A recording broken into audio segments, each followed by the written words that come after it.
Hello everyone. In this video, I will show you how to fix the something went wrong error when signing into your Microsoft account on Windows 11. First, we will check an important service.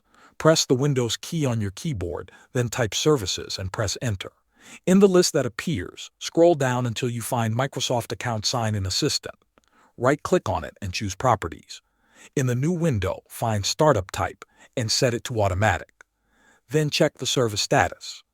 If it is not running, click the Start button. After that, click Apply and then OK. Restart your computer to make sure the changes take effect. Next, we will clear cached credentials. Open the Start menu again and type Credential Manager, then press Enter. Click on Windows Credentials.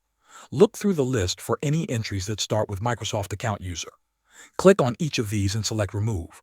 Once done, restart your computer and try signing in again. Now, we will reset the Windows Store cache. Press the Windows key and type WS Reset and press Enter. A blank command prompt window will appear. Wait for it to close automatically. This means the reset process is complete. After that, restart your PC once more. Thanks for watching.